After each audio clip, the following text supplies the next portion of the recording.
અમદાવાદથી સમાચાર રથયાત્રાને ગણતરીના કલાકો બાકી છે। રથયાત્રા પહેલા રથોનું પૂજન થશે। જગન્નાથ મંદિરમાં આજે રથ પૂજન કરવામાં આવશે। બહેન સુભદ્રાજીના રથ પર ખાસ હોય છે હનુમાનજીની મૂર્તિ। રથ પર હનુમાનજી પોતે રથયાત્રામાં જોડાવાની માન્યતા છે। ભાઈ બલરામના તાલધ્વજ, બહેન સુભદ્રાજીના દેવદલન અને જગન્નાથજીના નંદી ઘોષ રથ તૈયાર છે। ગુજરાતના મુંબઈ, સુરત, નડિયાદ અને વડોદરાના ખંભાત 1200 થી વધુ ખલાસીઓ રથ ખેંચશે। સંવાદદાતા વિભુ લાઈવ જોડાઈ ગયા છે। વિભુ, રથને લઈને આ વખતે શું ખાસિયત છે, શું અલગ? કારણ કે અનેક એવી માન્યતાઓ હોય છે રથને લઈને, તો કેવા પ્રકારની પ્રતિક્રિયાઓ?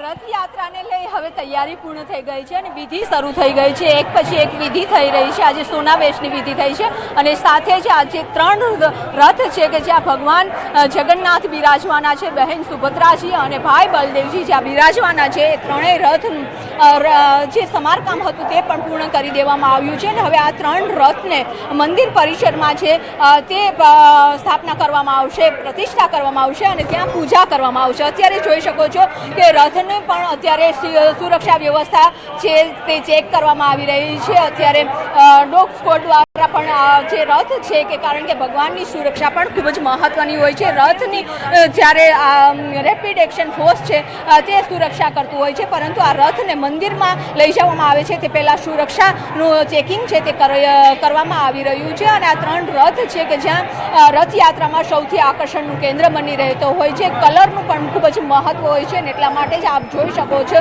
કે નંદી ઘોષ રથ છે, દેવદલત રથ છે અને તાલધ્વજ જે રથ છે, આ ત્રણેય રથને જે શણગાર કરવામાં આવ્યો છે, કલર કરવામાં આવ્યો છે તે ખૂબ જ સુંદર કરવામાં આવ્યો છે અને આ કલરોનું લોકોના જીવનમાં પણ ખૂબ જ મહત્વ હોય છે।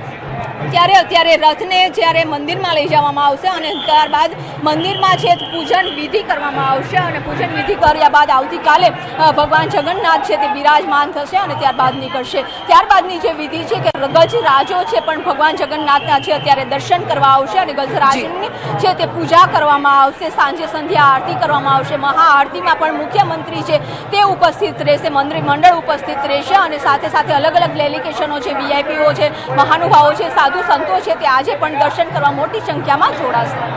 આભાર વિભુ, જાણકારી આપવા માટે। રથ તૈયાર છે, હવે ટૂંક જ સમયમાં મંદિર પરિસરની અંદર તેમની પ્રતિષ્ઠા કરવામાં આવશે। કઈ રીતે આજે રથ છે તે તૈયાર કરવામાં આવ્યા છે, અલગ અલગ રંગોનો ઉપયોગ કરવામાં આવ્યો છે। 3 અલગ અલગ રથ, બહેન સુભદ્રા, ભાઈ બલભદ્ર અને ભગવાન જગન્નાથ માટે। હવે અન્ય સમાચારો પર કરીએ નજર। સુરતથી સમાચાર। નાસિરનગર ડિમોલેશનને લઈને સૌથી મોટો ખુલાસો। દબાણ કમિશનરના આદેશથી હટાવ્યાનો દાવો। કમિશનર અને સુજલ પ્રજાપતિની વોટ્સએપ ચેટ સામે આવી છે। કમિશનર એમ નાગરાજન અને સુજલ પ્રજાપતિ વચ્ચેની વોટ્સએપ ચેટ ચર્ચામાં આવી છે। નાસિરનગર ડિમોલેશન કેસમાં નવા દાવાઓથી મનપામાં ખળભળાટ મચ્યો। સુજલ પ્રજાપતિએ હાઈકોર્ટમાં સોગંદનામું રજૂ કરી ગંભીર આરોપ મૂક્યા છે। ડિમોલેશન કમિશનરના આદેશથી થયું હોવાનો એફિડેવિટમાં દાવો કર્યો। 21 મેની ચેટમાં કમ્પ્લીટ ધીસ એએસએપીનો મેસેજ હોવાનો દાવો છે। સુજલે કમિશનરના આદેશના જવાબમાં જી સર લખ્યાનો ઉલ્લેખ। 29 મેના રોજ રોડ સરફેસ સંબંધિત પીડીએફ મોકલાઈ હોવાનો દાવો। 30 મેના ડિમોલેશન બાદ આફ્ટર વિડીયો કમિશનરને મોકલાયા। વિડીયો જોયા બાદ કમિશનરે ઓકે જવાબ આપ્યો હોવાનો પણ દાવો છે। ડિમોલેશન બાદ પણ બંને વચ્ચે સંપર્ક ચાલુ રહ્યા હોવાના આરોપ છે। જૂન દરમિયાન વોટ્સએપ કોલ અને ન્યૂઝ લિંક શેર થયાનો પણ દાવો। 14 જૂન બાદ કમિશનરે અંતર જાળવ્યું તેવો સોગંદનામામાં ઉલ્લેખ કરાયો છે। સુજલે અનેક વખત ફોન કર્યા છતાં જવાબ ન મળ્યાનો પણ આરોપ।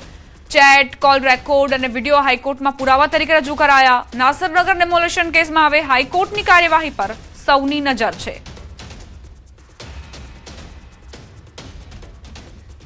સંવાદદાતા કીર્તેશ જોડાઈ ગયા છે વધુ જાણકારી સાથે। કીર્તેશ, કમિશનરના આદેશ બાદ આ કાર્યવાહી થઈ હોવાનો આરોપ છે, શું વિગત? બિલકુલ, સુરતના નાસિરનગરના ડિમોલેશનને ભૂતિયા ડિમોલેશન નામ આપવામાં ડિમોલેશનના 1 મહિના સુધી તો કમિશનર સહિત અધિકારીઓ તેઓ દ્વારા ડિમોલેશન નહીં કરવાની વાત હતી અને જ્યારે સમગ્ર મામલો હાઈકોર્ટમાં પહોંચ્યો ત્યારે કમિશનરે આ મામલે એમના અધિકારીઓ દ્વારા ડિમોલેશન કર્યા હોવાની વિગતો આપી હતી. અધિકારીઓને સસ્પેન્ડ કર્યા હતા, પણ સુજલ પ્રજાપતિ નામના અધિકારીને સસ્પેન્ડ કર્યા બાદ તેઓ હાઈકોર્ટ પહોંચ્યા હતા અને કમિશનર સાથેની ચેટ સોગંદનામા સાથે રજૂ કરી હતી. કહી શકાય 25 તારીખથી આ સમગ્ર ડિમોલેશન બાબતે તેમની સાથે વોટ્સઅપ પર વાતો થઈ રહી હતી. ખાસ કરીને ડિમોલેશન બાદ વિડીયો શેર કરવામાં આવતા મનપા કમિશનર એમ નાગરાજન દ્વારા ઓકે લખવામાં આવ્યું હતું. આ તમામ વિગતો જાણતા હોવા છતાં પણ કમિશનરે આ સમગ્ર મામલે પોતે અજાણ હોવાની વાતો કરી હતી. ખાસ કરીને કહી શકાય કે 14 જૂન સુધી સુજલ પ્રજાપતિ અને કમિશનર એકબીજા સાથે સંપર્કમાં હતા અને 14 જૂન બાદ જ્યારે ન્યૂઝની એક ક્લિપ શેર કર્યા બાદ એમ નાગરાજને સુજલ પ્રજાપતિથી પોતાનો સંપર્ક કાપ્યો હતો, તેમનાથી દૂર રહેતા હતા. એટલે કે સમગ્ર મામલે પુરાવા સાથે સુજલ પ્રજાપતિ હાઈકોર્ટમાં હાજર રહ્યા છે, સોગંદનામું કરી તમામ વિગતો મોકલી છે. એટલે કે આ સમગ્ર ડિમોલેશન છે તે ભૂતિયા ડિમોલેશન નથી અને કમિશનરના આદેશ બાદ કરવામાં આવ્યું છે. પણ જ્યારે હવે આનો વિવાદ વકર્યો છે ત્યારે મહાનગરપાલિકાના કમિશનર એમ નાગરાજન આખો ટોપલો સુજલ પ્રજાપતિ પર નાખ્યો છે. ત્યારે સુજલ પ્રજાપતિ સમગ્ર મુદ્દાઓ સમગ્ર વિગત સાથે એફિડેવિટ લઈ કોર્ટમાં રજૂ થયા છે. જે એફિડેવિટ કર્યું છે એ તમામ વસ્તુઓ આમાં રજૂ કરવામાં આવી છે અને કહી શકાય કે હવે કોર્ટ આમાં કયા પ્રકારનો ચુકાદો આપે છે.